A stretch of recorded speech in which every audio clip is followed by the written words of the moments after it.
Have you ever installed a new TPMS sensor and wondered why your car's warning light just won't turn off? Are you tired of paying for expensive scan tools or trips to the shop just to activate your tires? Tire pressure monitoring systems, TPMS, are being added to more and more modern cars to keep drivers safe and make sure tires work properly. TPMS sensors send information to the car's electrical control unit, ECU, about the air pressure in each tire. When you change a tire, move the wheels, or add new sensors, the system usually needs to relearn or activate again so that the ECU can find the right sensor locations. The TPMS warning light might stay on, tire values might not show up correctly, and safety systems might not work properly if they are not properly turned on. To register new sensors, most manufacturers say to use a TPMS programming tool. However, on many cars, sensors can be turned on without a tool. These methods depend on ways to reset things by hand, auto-relearn features, or sensor triggering methods. If you know how these methods work, what they can't do, and the right steps to take, you can save time and avoid needless trips to the tire shop. There are two kinds of TPMS sensors, direct and indirect. Direct sensors are battery-powered gadgets that are put inside each tire and usually connected to the valve stem. They check the real tire pressure and send the information to the car's ECU via radio frequency. Indirect sensors, on the other hand, use the ABS system to keep an eye on how fast the wheels are turning to find changes in tire pressure. They don't need separate sensors inside the tires. Direct TPMS is standard on most new Subarus, Toyotas, Hondas, and a lot of other cars. Whenever you add a new straight TPMS sensor, the ECU needs to learn the unique ID of each sensor so it can link data to the right wheel. The system can't work right without the right start or a relearn process. The TPMS warning light will stay on, which means the system doesn't see the new monitors. Most of the time, manufacturers give you a TPMS reset button, a menu option in the instrument panel, or a special tool that you need to program new sensors. However, a lot of cars have tool-free starting methods that you can do at home with very little gear. There are a few signs that your new monitors might need to be turned on. The TPMS light stays on. The most noticeable sign is a dashboard light that says TPMS that is on. This light means that the ECU can't find the sensors, even if the tire pressures are right.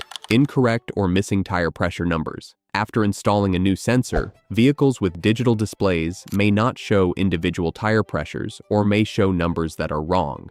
After having your tires rotated or replaced, the ECU might forget where sensors are put when tires are rotated or replaced. To get things working right again, a human or automatic relearn may be needed. For safe driving, it's important to notice these signs early on.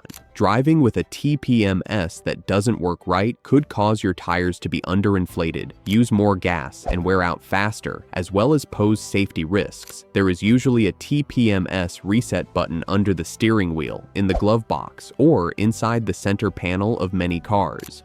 With this method, the ECU can learn new sensor IDs again, without having to use a professional scan tool. Check tire pressures. Make sure all of your tires are inflated to the level recommended by the maker. It's important to have correct tire pressure because the ECU might not pay attention to sensors if pressures are too high or too low. Start the engine with the key, don't turn the key. Make sure that all of the systems on the panel are turned on so that the ECU can go into reset mode. Hold down the TPMS reset button for a few seconds. Hold down the button for 1 to 3 seconds or until the TPMS light blinks or goes out. If you have a machine with a menu, go to TPMS Reset and follow the on-screen instructions. Start the car and drive.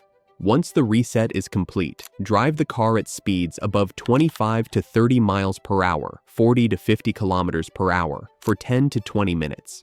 This lets the ECU look at data from all sensors and store them. Make sure the system works. Once you're done driving, make sure the TPMS light is off and that the tire pressures show up properly. If the light stays on, try the process again or look into other ways to turn it on. This method consistently works on a wide range of older and some younger cars. You don't need any special tools to do it, and it's easy and cheap. Some cars have a feature called Auto Relearn, which lets the ECU find new sensors just by moving normally. There is no need for a reset button with this method. Here's how Auto Learn works. Once the new sensors are installed and the tires are properly inflated, the car's ECU will start to look for RF signals from the sensors as the driver drives. The ECU can record all sensors and their locations after 10 to 20 minutes of driving at steady speeds, usually over 25 to 30 miles per hour. Once the ECU recognizes all of the sensors, the TPMS light should go out on its own, and the tire pressures should show up correctly. This method works best for cars that have a fully automatic TPMS system. It might not work on all models though, especially later cars with encrypted sensor IDS or sensors that were added after the fact. For some kinds of sensors, you can manually send them a signal to turn them on. A magnet can be used to wake up some TPMS sensors that are triggered by motion or RF. This way isn't used very often, but it can work for do-it-yourself activation in cars that are compatible. Find the valve stem. Figure out where in the tire each TPMS sensor is attached. Put a strong magnet close to the sensor. If you hold a strong magnet close to the sensor, it might send a signal to the ECU. Look at the dashboard indicator. When the sensor is found, some cars have a TPMS light that blinks. Do this process for each tire to make sure all of the sensors are found. Once you've personally set off all of the sensors, drive the car for 10 to 20 minutes to give the ECU time to finish registering. Note that this method only works with certain sensors. Modern, protected, or smart sensors might not work with magnets and will need a scan tool to work right. Even though these ways are useful, they have some problems. To set sensor IDs in many new cars, you need to use a special TPMS tool. The ECU might not see the new sensors without the tool. IDS for non-OEM sensors need to be programmed or copied from time to time. This is when tool-free ways might not work. The TPMS light may stay on if even one sensor is not recognized. This means that the system is not fully working.